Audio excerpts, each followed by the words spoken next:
Well, welcome to Focus Today. I'm your host, Perry Atkinson, and wow, today we are honored to have really a special person with us today. Dr. Kim Holmes is with us, Distinguished Fellow at the Heritage Foundation, a historian and one of Washington's foremost policy experts. He also is the founding editor of the Index of Economic Freedom, and he also served as Assistant Secretary of State under George W. Bush. But he's authored a book, I have to tell you, is a must-read. It's entitled Rebound, Getting America Back to Great. And there's a picture of it on the screen. Let me encourage you to check it out. And Roman and Littlefield is the publishers. Check it out at Barnes & Noble or Amazon. And Dr. Holmes, what an honor to have you, sir. How are you doing today? It's great being with you, Perry. Thanks for having me on. You bet. Well, listen, this is a good, I'm encouraged by your book, but obviously we're losing our greatness. Some would say we have lost it forever. What's your overall review? Well, we are in trouble, but we haven't lost it yet. The thesis of my book was, as an historian, I went back and I tried to distill what made America a great country over the last couple of centuries. And then I talked about how we got off track. And then to learn the lessons from what worked and what didn't work from that overall story to give us some guidance on how we can make America rebound again. In other words, get us back to great. And what I discovered in my investigations is that we had three things going for us. One is that we had a culture of individual responsibility throughout most of our history where Americans felt, first and foremost, they must take care of themselves and their family and not have the government do it for them. Mm-hmm. Second of all, we had a free market economy that worked hand in glove with that culture of individual responsibility that produced the most wealthiest nation on earth. And thirdly, we had a country that believed that freedom was indivisible for all people. In other words, it was a universal principle. It's not just for us, it's for other people. A lot of people around the world through immigrations came here in the past because they wanted to live the American dream. And now we have been for the last 60 years a great leader of the free world. And so those three things made us great. But the problem is that we're getting off track on all three of those areas. We have an economy that's too dominated by the government. We have a culture that's too focused on what one can get out of government, not what one should do for themselves. And also, America is not as respected in the world as it used to be. And many people around the world are seeing us as a paper tiger. What do you think academia has played in a role of taking us down this path? Because those three things you just mentioned don't seem to be fundamental in academia today. No, it's a huge cause of the problem.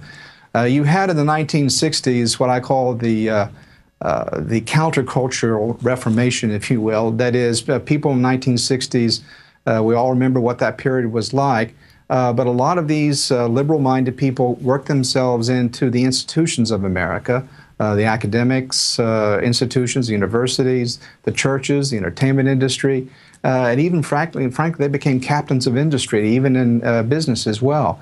But particularly in the universities over the last 50 years, the American narrative took place and has been taught to our children that what made us great was our government, that America had sinned not only with slavery and racism and the like, and therefore there was hardly anything redeemable from America's founding worth saving. Mm. And so therefore they gave up on the constitutional government, limited government. That was all a bad thing.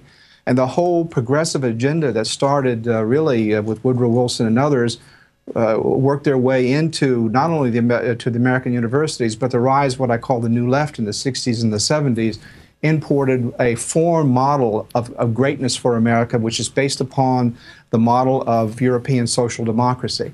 That is, that the government should take care of everybody, not just have a safety net for the lower income people. And that is now the prevailing wisdom. It's part of our civic culture. It's what's taught in our schools. It's what's taught in our universities.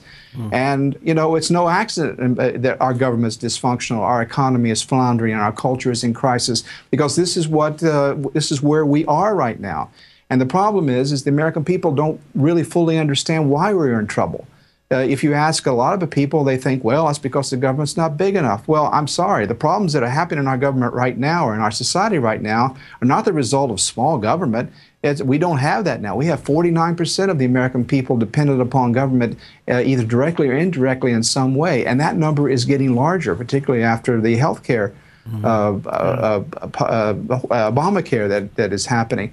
And so it's an education problem, and we've had to really work hard trying to get this message out because we're sort of swimming against the stream. Dr. Holmes, do you think we as a culture have the humility to look back into our history and glean from those positive things? Or are we so proud that we think we can just kind of smart our way out of it and move forward and not look back? Well, you can be proud of looking at America's past. You can look at how what made America great in the 19th century was not the government settling the West. It was ranchers and pioneers. Everybody talks about the railroads going out there. Even if you want to look at the dark side of American history and slavery and racism, you know, it was Frederick Douglass and Abraham Lincoln and even Martin Luther King Jr. that talked about the principles of the Declaration of Independence and the founding and fulfilling that promise of equality for all. That's something to be proud of. So it's not about the future, just about some future versus a past that's all bad. It's about learning from what worked and learning from what made us great to begin with. And we can learn from that, and we can apply those lessons to the future. Because America has always been about the future. America has always been a modern country. If you go back and look at the great inventions at the turn of the 20th century with the airplanes and Edison and electricity, that was a time when most Americans, middle class and even wealthy people, had what we call traditional values. And yet it was a very modernizing society, creating new technologies and new ways of living. And we sometimes get into this, caught into this either-or situation where, well, everything in the past was bad and we got to look at something completely new in order to have a modern world. Nothing can be further from the truth. The American ethos, the traditional values of America were modern values. Well, you know, Dr. Holmes, it seems, and I think you cover this in your book, that Lincoln and Douglas and Yes. King Jr., they tackled racism in a positive way, but today it appears that the civil rights movement has again brought racism to the front like it's worse than it's ever been. Well, I do spend a lot of time talking about how Martin Luther King and others in the civil rights movement in the 1950s and 60s looked at the issue of desegregation. And as I said a minute ago, they were trying to fulfill the promise of the American Constitution and the Declaration of Independence. What happened since then, since the 60s and the 70s, is the civil rights movement went further to the left and became almost entirely dependent upon government providing some kind of protection or benefits to African Americans and other minorities. That's not the way it was originally envisioned. And I'm not just talking about affirmative action, I'm also talking about dependence upon the welfare state. That is something that has destroyed the black family. It's destroyed the black neighborhoods. It's deprived many people in these neighborhoods of the social and personal capital to get ahead. They are too dependent upon the state, and there's not enough support from families and the churches that was traditionally the civil society support for black families and the like. That's been completely destroyed by the welfare state. And so the first thing we got to do in that respect is stop doing harm. And then if we can go back and rebuild the institutions of civil society, the churches, the schools, the families, the neighborhoods, volunteer associations, those are the things that made American civil society vibrant. People took care of themselves. And now there's too much of looking at the federal government or state and local governments for taking care of us. We're never going to succeed unless we change that mentality. Ultimately, this is a hard thing to say, but it's the truth. Ultimately, this is a moral issue. It's about what's right and what's wrong. It's not just about what works and what doesn't work. That's important, and I talk about that in the book. I have lots of solutions, practical solutions for how we can turn the country around. But ultimately, we have to look inside ourselves as a people and say what is right and what's wrong. It's right ultimately for me as an individual to say I am ultimately responsible for myself and my family and my community. The state and the government is not. And I remember back in my parents' generation, they were ashamed to be on state dole, as they called it. And it wasn't because they looked down on people. They had pride in themselves, and they didn't want to be dependent upon somebody else. It was a question of their own integrity, their own pride, and their own freedom. And that was, for them, a moral issue. And if we don't get that back, we're going to go head down continuously into more debt, more decline, and then we really will have a serious problem across the board, not just for lower income people, but for the American middle class too. You know, the faith community certainly can reach out and help people a whole lot more effectively and efficiently than the government can, primarily because it has a heart to do so. That's right. But we've intimidated the faith community into the corner where they can't necessarily do it. Can we reverse that model? Well, you have to have somebody in the White House and in the government who is not hostile to these people, who understands the situation as I just did. But frankly, the political class, the people that are in charge of the Senate, and I hate to say it also, the executive branch, the presidency, are the people who represent the highest form of the welfare state. And the faith community is not just a problem for them if they have an issue with religion, but it's also an ideological problem for them, because they know that they stand for a free and independent civil society. And if you are an American liberal these days, I call them social democrats, you believe in the expansion of the state at the expense of the civil society. You want to have a horizontal relationship between the individual who may be a member of some group, some gender group, some race, and they are totally dependent upon the federal government in some kind of way, either for a benefit or some other kind of relationship, as opposed to a horizontal civil society where people help each other, and you have a limited government that gives you the space to be free and to take care of each other, instead of having the state come in and sort of freeze all of that out and take over those social functions. That's what we got right now.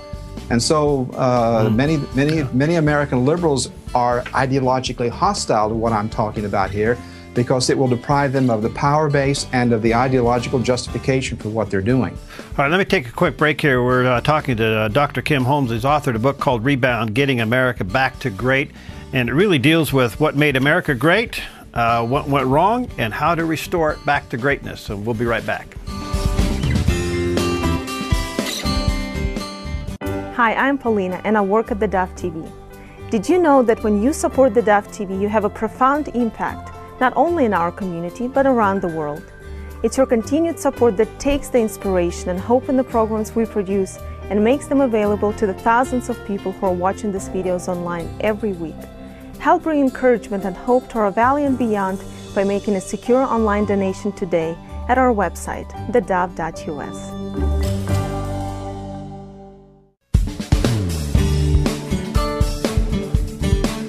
Well, we're back, and our very special guest today is Dr. Kim Holmes. He is the author of a book called Rebound, Getting America Back to Great. And let me encourage you to really check out this book. You can probably get it online at Amazon or go to Barnes & Noble. There's a picture of those watching on theDove TV. You can see it there. What made America great, what went wrong, and restoring America's greatness. It's broken into 3 parts, and I tell you what, he's done his homework. And I think he has succinctly put this book together. By the way, he's gotten some great reviews from Cal Thomas and Steve Forbes and others. And I think you'll find this to be a pretty encouraging read. And again, Dr. Holmes, thank you for your work. You know, there's so many questions that come out of this. You know, we were once the envy of the world, and in some ways we still are. I still think more people want to come here to be free than any other place. The last I checked, they're still trying to get into this place. But have we violated the Constitution to a point where it's no longer in effect, or can we get back to constitutional government? Look, America still is a good country. It's certainly a lot better than most other countries in the world. My point is not whether it's good or bad now. It's just not as great as it used to be. Right. And I want to learn from that what we can do to become great again. That's my main point. You know, a lot of people ask me about, you know, are you optimistic, are you pessimistic? And I struggled with that question a lot when I was writing the book. And at the end of the book, I actually deal with it. And I said there's a number of reasons why ultimately I'm optimistic. One is that what I call traditional American values, I call it the American ethos, is still alive and well in the hearts of many millions of Americans. Absolutely. And it's still alive in the middle class, particularly compared with the European middle class, which is totally dependent upon the welfare state, the entitlement state over there. You know, we're headed in that direction, and we're getting worse. As I said, 49% of Americans get some benefit, directly or indirectly, from the government. But, you know, we're not as far along as the Europeans are. So there is still a reservoir of the traditional America that's still there, still alive and well. And Go ahead. No, go ahead. Excuse me. The second reason is that the current course we're on is going to fail. And it cannot possibly succeed. And when it doesn't succeed, as we've seen in the past in American history, Americans finally start listening to alternatives. Right now, they probably, if they listen to President Obama and Harry Reid and others, they hear, or the media, many in the media, they hear, well, big government is succeeding, small government is why we are where we are right now. Could not be further from the truth. Mm-hmm. But that's what they're hearing. And with $17 trillion in debt and $90 trillion in unfunded mandates, at some point it's going to be terribly obvious that small government is not what's causing our problem. All right. Just to kind of come a little bit more current from your perspective, especially there with the Heritage Foundation, the Obamacare is a mess. I mean, this thing is a total mess, a failure. Yeah, from a website all the way down to its effect upon jobs. Even in our little town here, we're now beginning to hear the stories of people, cancellations, companies who have full-time people cutting them back to 30 hours. I mean, you know the drill. This thing is going to implode. Do you think can we survive this thing imploding?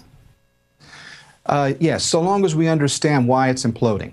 The American people understand. The administration would like you to believe that it's not working well because it's a technical issue. If you fix the website, everything will be fine. We all, or many of us know that that's not the problem. It's just the tip of the iceberg. The underlying problem is it's asking more and more people in the middle class to pay more for their health insurance to subsidize others who get it for less or even free. And they were obviously telling us an untruth that you would be able to keep your health care if you wanted. That's obviously not true.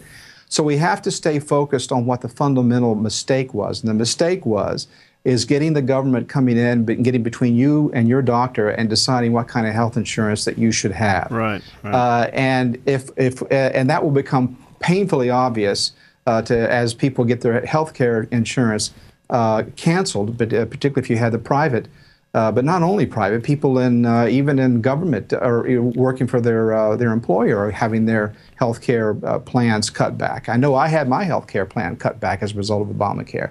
So my point is that we have to stay focused on what's causing the problems, because if we don't, here's what I fear.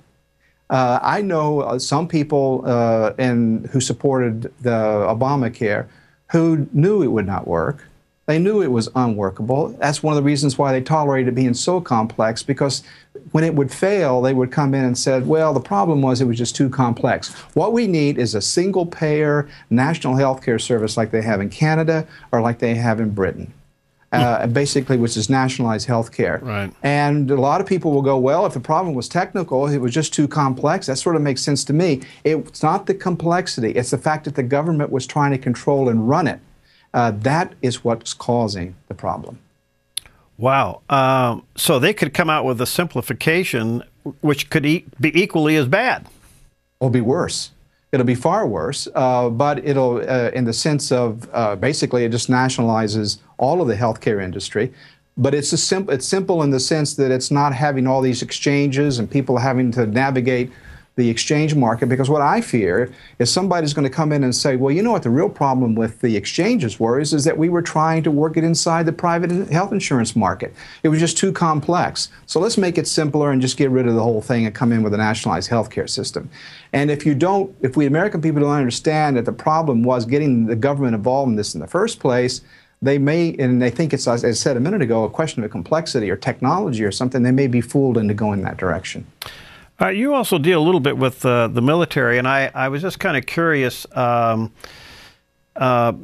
return America's greatness, part of it is to be respected in the world. We don't seem to have a foreign policy these days, at least with this administration, that makes any sense. Therefore, we have no credibility. We don't say what we do.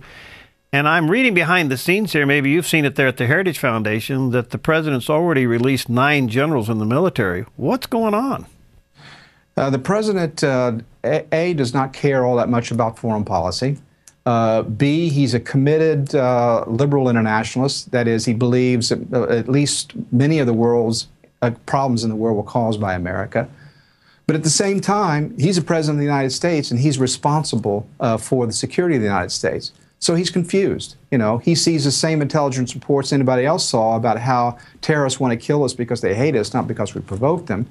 But since he really cares mainly about health care and he's a bit confused ideologically, he ends up doing these sort of head-jerking about faces, taking the country to the brink of war in Syria and then pulling back and then letting the Russians take the lead diplomatically, a complete about face.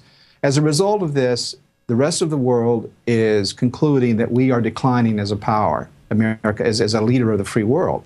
The Saudis, for example, the other day refused to join the UN Security Council because they're so disgusted with U.S. policy over Syria. That's unheard of. A lot of countries are just starting to make their own deals because they think America is stepping back. Now, folks, this is not just about them. It's about us, because if we start retreating from the world and others start making their own deals, or the terrorists start getting emboldened, or our allies start thinking that we're not reliable, bad things are going to start happening. And that is exactly where we are right now. I find it absolutely amazing that Barack Obama, who went to Berlin and gave that famous speech where he was almost idolized by the German people because he wasn't George W. Bush. Well, if you look now at the opinion polls in Europe because of the NSA surveillance controversies, my God, America is hated more now than we were under George Bush, or distrusted. And how did that happen? Well, it happened partly because of incompetence, partly because of confusion, and partly because the president doesn't really think that leading is important. He doesn't think it's important for our own security, and he's dead wrong on that. All right, Dr. Holmes, help us in these closing moments. We feel the frustration. We get that things are wrong, but we feel like we can't get it changed. We have the Reids and the Pelosi's that are just out there. We have the secular media that's just pounding away. We just don't seem to make a dent in this thing. And with all due respect, yes, the Republicans and the Conservatives have the House, but you know the infighting with the Republican Party. I was former chairman of Oregon for 4 years. I get this infighting thing. We just can't seem to get our act together to make the change that we all want. Well, there's two parts of the problem. One is the political leadership. They're not doing a very good job right now, as you just pointed out. And, that's talked about a lot. And given I'm taking a longer perspective in my book, let me take another view. It all starts with us as individuals. We have to educate ourselves on the issues. We have to get active, and we have to be smarter and more educated than the other side. We can't just call people names. We just can't scream. We have to get out there and take over the institutions like the left did in the 1960s. They call it marching through the institutions, the universities, Hollywood, the churches, the business community. They are now the ruling class. And many people who have my values feel like a minority. And in terms of the numbers, we actually are. But it's worse than just the numbers. We don't control the main institutions that control the country. And so it's a long haul. But we have to take it seriously, and we have to take ideas seriously. It's not just about politics. The politics is at the end of the tunnel. You got to start back into the culture and the institutions and the ideas and getting involved in your community. That's what the other side did. They didn't just do politics. They took the whole picture seriously. Right. So you have to get involved. Well, the book is called Rebound, Getting America Back to Great by Dr. Kim R. Holmes. Let me encourage you to check it out. It's put out by Roman and Littlefield, and I'm sure you can get it at Barnes & Noble or online at Amazon. Dr. Holmes, thank you for your work, my friend. Keep up the good work. Let's chat again soon. Certainly value what you guys do there at Heritage Foundation. Keep up the good work, my friend. Well, thank you very much for having me on. I hope to be able to do it again soon. All right, God bless. We'll be right back. God bless.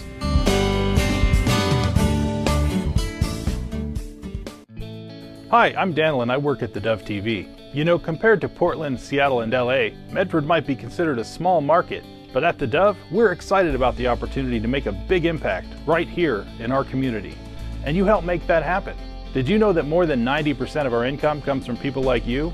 You can help us now by making a secure online donation at our website, thedove.us, or by phoning 541-776-5368.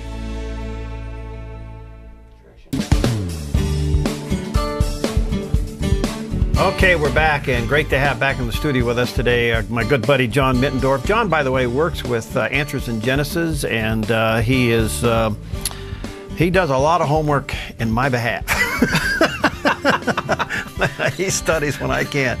No, I really love this guy and the work that he does. And we are going to start a series that I think is going to be very impacting. And I hope that you will stick with us through these next several months. We're going to be dealing with the subject, is there really a God? Or how to know God exists. Oh, how to know God exists. Right, because you know what's interesting about that, John? We're even seeing some scientists now begin to bend a little bit on this issue. You know, Ben Stein went out and did his thing on Expelled. Expelled, No Intelligence Allowed. Yeah, No Intelligence. Great title, by the way, No Intelligence Allowed. And now you have the Ray Comfort CD, which, by the way, we're going to get some of those too, dealing with the subject. And I think of all the things that we deal with, apologetics obviously is the most desired topic that we deal with on the Dove radio and TV. But let's bring it down to real practical things. If you're sitting in a room with family and friends and the discussion of God comes up, can you defend your faith? Right. Does God really exist? Yeah, does he exist, right? You know. Yeah. In fact, I want to take this series, Perry, and raise the bar a little bit as I studied and prepared for it. I was amazed at the number of areas, items, fields that you can use to prove God exists. But I thought, you know, while I was reading, I thought, okay, so you prove God exists. What God are we talking about? Well, there you go. Huh? Yeah. Well, we're talking about the Christian God. Because, you know, if you go back into history, Yeah. basically all civilizations recognized a God. The Egyptians, as an example, Ra was their God. You can go to the Greek culture. You have Zeus and, you know, and all the gods that were involved with that. You remember Paul, when he walked up to the area of the unknown God. They had all these statues to all these gods, but they had one empty one just in case they'd missed one. Yeah. And so history, civilizations in history have recognized there's a God, but as I said, what God are we talking about? Mm-hmm. And I want to talk a little bit about that this morning. I want to use this morning as kind of introduction to this, and hopefully we'll get into one of the proofs of God exists. But then at the end of this series, I want to talk about who made God, because I think that question comes up just as much as, is there a God? Right. Okay, he's there. Where did he come from? Where did he come from? See? And then lastly, and maybe this might be the biggest one of all, how do you know you're a Christian? Oh. Well, I go to church. I'm sorry. I got baptized. Sorry. Yeah, okay. What else? All right. I read John 3:16. That's a start. Did you apply it? No, there you go. Oh, okay. Okay. So that's just kind of an overview. And as you and I were talking before the show, when we do these shows, I normally have 7 notes for us. And then if we have multiple shows, what I do is I combine all the notes and make them available to the listeners. And by the way, the Dove listeners are fabulous because I get lots of comments at home when I give my email out. You know, great program, enjoy listening. I can use this, and that's what it's about. Is it a program, information that you can use?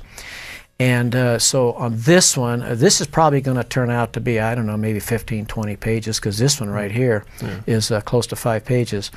But then what I want to do is I want to, on the notes we're going to make available at the end, we'll have part 1, part 2, part 3, part 4, and the dates that we aired these, so they can go back into the Dove video library and pull up the program if they want to watch the entire program. And by the way, this will be, for those who have watched on Roku, you'll see it archived there. If you go to the Dove website, it's archived there, so you'll be able to get that. And then online, we'll be posting these coming up, and you'll be able to download the notes. Well, you've got the high version model. You've got the color model. See, I've just got the old black and white model. So what can I say? It's lonely at the top, but you eat better.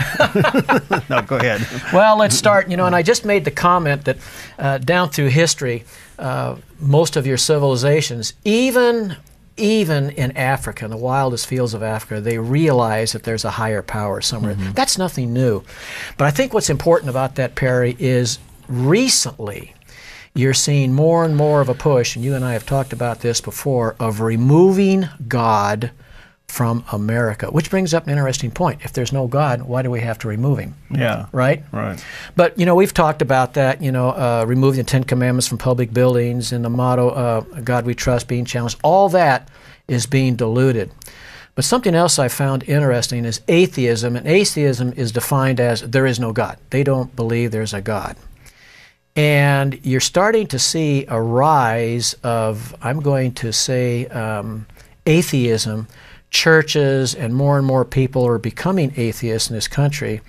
And I mentioned several minutes ago that I was in Iowa last week and just happened to be watching the national news, and they had a feature on atheistic churches in America. And, but there was no pastor. They were just all doing exercises inside the church because there's nothing to worship and nothing really to talk about, right? But you're seeing more of an atheistic approach, I think, in this country. If we remove God from this country and all the symbols of God, then what's to replace that? See, basically it's humanistic values and a humanistic viewpoint. And that's basically where evolution came from. How can we explain everything that we see around us, the earth, the universe, and life, and do it without God? Well, and that's evolution, you know, a humanistic approach without God. Also, you probably are aware of Dr. Richard Dawkins. Oh, yeah. Very, very famous thinker. Yeah. He's also a very famous atheist, and he has 2 current books, New York Times bestseller list. And they are The Blind Watchmaker and The God Delusion, which, not surprisingly, he wrote to prove no God. no God. And his newest book, which is The Greatest Show on Earth, is the same thing. And so you're just, I think, seeing a rise in popularity of atheism in this country, that how can we remove God from this culture and this country, which is to the church's detriment to a large degree. Well, there's a great attempt to do it. We know they're trying to be done politically through the court system. They're trying to do it through intimidation to the churches. They're certainly trying to do it through academia, and the list goes on and on and on. But we have found when the church is persecuted at this level, and that's not an excuse to fold your tent by any means, but when there is a persecuted church, there's usually a healthy church. Right. A good example would be the church, underground church, China, when they finally got in there. North Korea, yeah. and so on. They can't smuggle Bibles in fast enough, those countries, you know, but not here, not here. So I think then as you see God being taken out of our culture, you're starting to see a rise of atheism, or let's say substitute churches that don't really have any place for God. Then I think the question of, is there really a God, has become, I think, more at the forefront, like you said, in apologetics. Can I prove that there is a God? And if so, what does that mean? What does that mean? So, to start off, I thought, you know, a good place to start when we use the term God, because in reality and spelling, and this is what I had a problem with, is these notes, because there's G-O-D, small letters, and then there's G, capital letter, O-D. Right. You know, when you say God, which God are you talking about? So I thought, why don't we start with the 4 basic primary religions in the world, which is Hinduism, Buddhism, Islam, and Christianity, and just define what God we're talking about before we launch That'd be into good. that. Okay? Let's do it. All right. Hinduism. And these are not in any particular order, by the way. Hinduism says that if you've been bad, you may come back as some type of an animal. Have you been bad or good? Marginal. Let's bring the staff in here and ask them. I'm redeemed. Good answer. We all are, right? I thought I'd come back as a duck in Lithia Park. I mean, you know, after all, they'd pick you up and they'd send you up to Eugene, right? You know, you're fed and you're in a beautiful place. Just kidding, folks. Okay, so you may come back as some type of an animal. If you've been good, you might, and the words are might. Okay. Come back as a prince. Wow. Okay? Hinduism, there is no God. Okay. Okay, so that's not a question. Buddhism denies that God even exists and embraces the concept of life and death are sort of an illusion. You see, you and I are an illusion. We're not really here, but we think we're here. Yeah, but why all the sacrifices and things in Buddhism? You know, I haven't spent a lot of time. Well, I'm just curious about it. Well, it's probably, I would say, for inner peace. If you do something, even though it might be misdirected mentally, if you think you're doing the right thing, then you're more at peace with yourself. How's that for an answer? Okay. Stick with me. Hang in there. I don't know. Yeah. Islam. Yeah.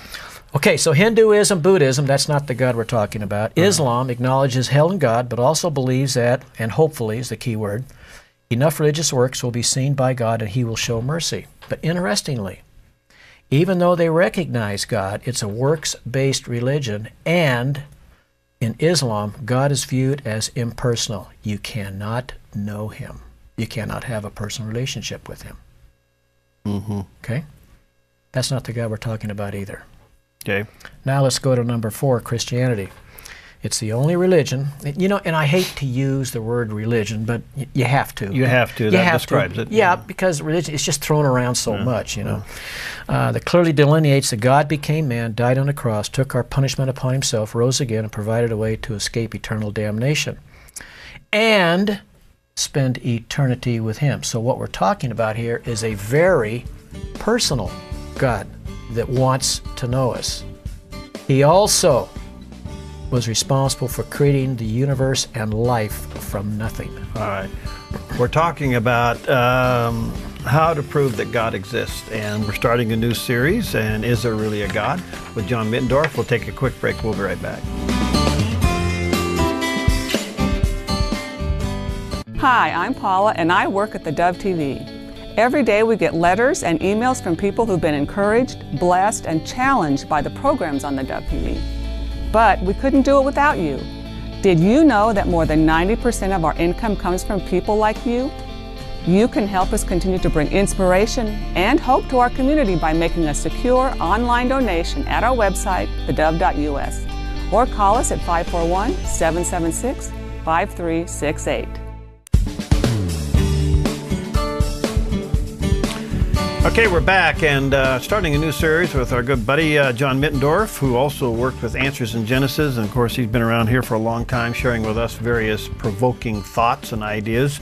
We're starting a series, Is There Really a God? And how to know God exists. And right. We're doing this for a fundamental reason, to give you the tools to defend your faith. It's as simple as that. And it really does start with, is there a God, and do you know that he exists? Right. You know, and of course he's laying the foundation here. 4 major religions in the world: Hinduism, Buddhism, Islam, and Christianity. Right.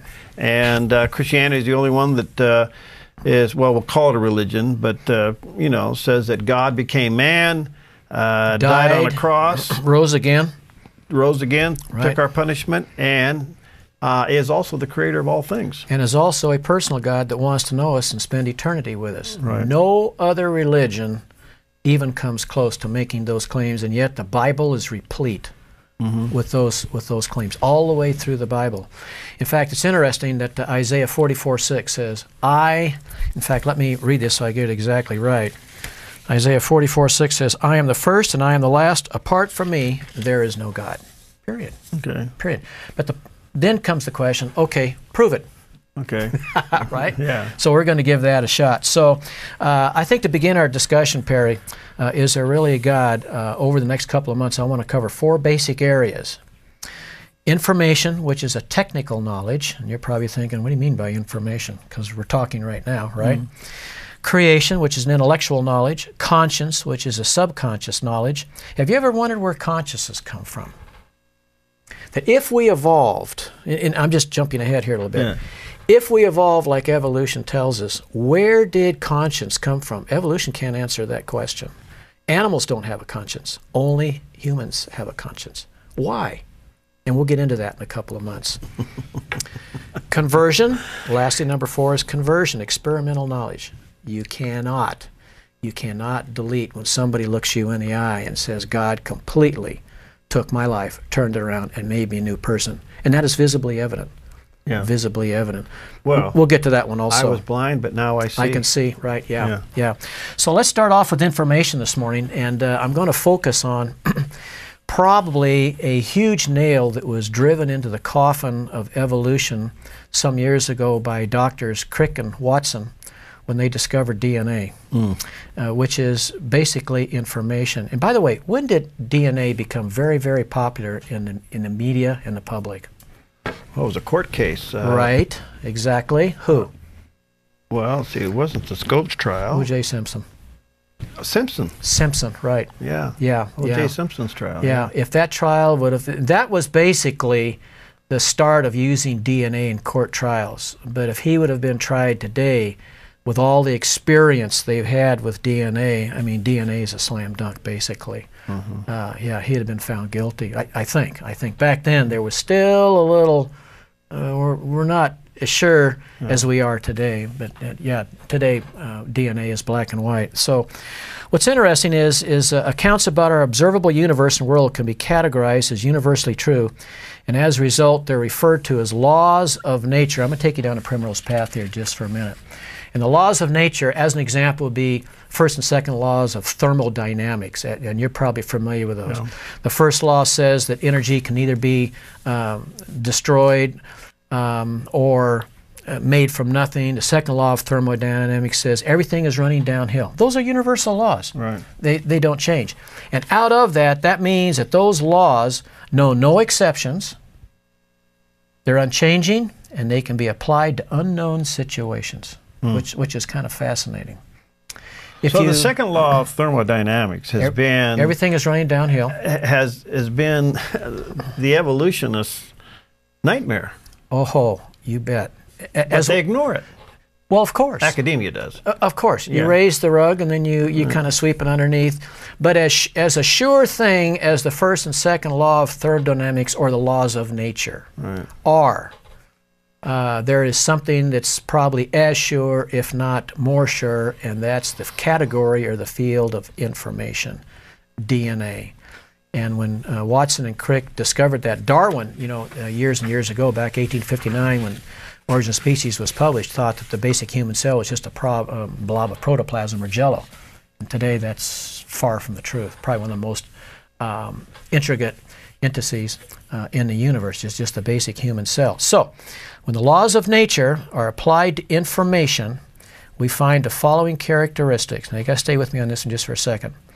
A material, in other words, this table, the carpet, the wall, the cameras, cannot generate a non-material entity. In other words, they cannot generate our discussion. Words, okay? Information is a non-material entity. Okay? Information is a non-material basis of all program-directed biological systems. All biological systems operate on information. All of them. All life. There can be no information without a code. You have to have a code. Morse code. A lot of militaries use Morse code. We're using a code right now, which is what? It's words. In an orderly arrangement, not just a bunch of letters. Every code is a result of a free will. By free will, we're talking to each other this morning, okay? There can be no new information without an intelligent, well, in my case, I might have to say that there's... Yeah, right. There is an example. Anyway, there can be no new information without an intelligent, purposeful sender, and of course you have to have a receiver also, correct? Any given chain of information can be traced back to an intelligent, purposeful sender. Do you agree with that? Yeah. Well, yes. Except in my case. No.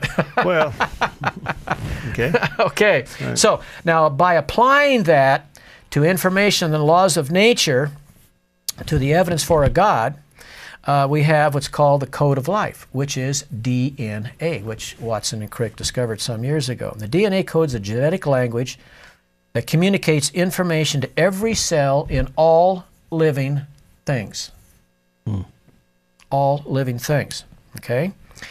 And we know today by science that it could not have arisen by accidental, undirected chance. Totally impossible. Correct, okay? And just as a quick side point, Perry, the amount of information in every human cell is equivalent to the information in 1,000 books of encyclopedia size. So basically what we're talking about, to assume that everything happened by random, undirected chance when it applies to a book, you're basically saying, well, one day, somewhere that the paper kind of fused together and then it kind of automatically got put in between a hard cover and a back, and then it was automatically bound, and then all these letters just kind of showed up on a page, and then somehow all of the letters arranged themselves in a readable, orderly code. Is basically what you're saying has happened to DNA from an evolutionary viewpoint. That all that, or let's take Mount Rushmore, over millions and millions of years, that all the rain coming down, hit the mountains, and by erosion, and all of a sudden we have 4 presidents on the side of the mountain. You know, when you apply clear logic to what we're talking about, Perry, it's really easy. Yeah. It's really simple. So, I'm getting off on a tangent here for a minute. So, we know the DNA code is a genetic language that communicates information to a cell and is a prime representation of specified complexity. We know that information requires intelligence and design requires a designer. Now you can see where I'm going with this one, right? Okay. As an example, it's absurd to consider the perspective of any written book like we just talked about just suddenly appearing or coming out of nothing. It's totally impossible. So, now let's apply the laws of nature to information from the preceding discussion we've just had. First of all, God exists. All forms of life contain a DNA code that is information. We know that. Okay? Therefore, there is an intelligent sender who put that code in every living cell in every living being on this planet. Okay? Therefore, God exists based on the fact that that code far exceeds any human intelligence on that planet. That means that somebody, somewhere, an intelligent designer outside of this world designed that code and put that code in every living cell to enable living life on this planet in this universe. Question, I know we're running out of time, but what does academia and basically the Dawkins and the atheists do with DNA then? They don't. They just don't talk about it. They just talk about everything else. It's like the old phrase, they dance around a mulberry bush. Actually, Dawkins, if you read his book, he makes light of it.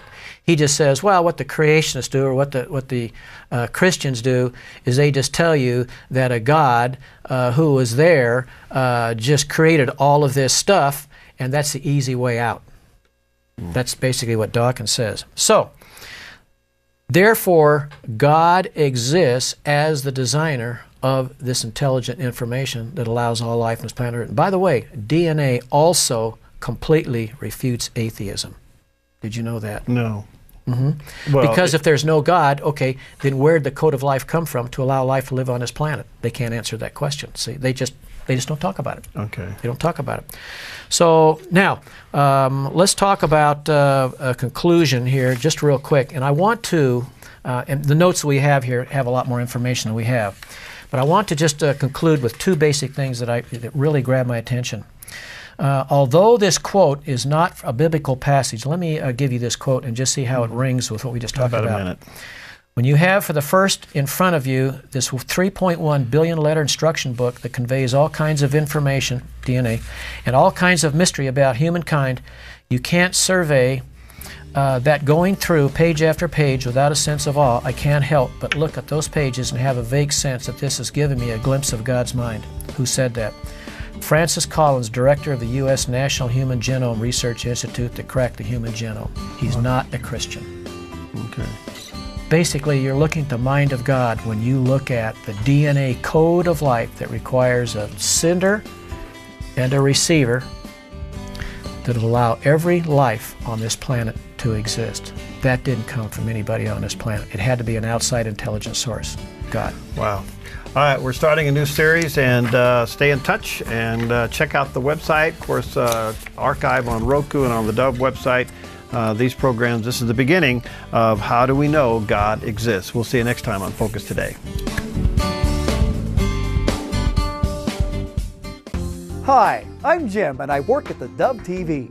Every weekday between 6 and 8 a.m., our award-winning news and sports team bring you the best morning show around. It's live, it's honest, and it's a whole lot of fun. And you help make it happen. Did you know that more than 90% of our income comes from people like you? You can help us continue to air local programs that share your voice by making a secure online donation at our website, thedove.us.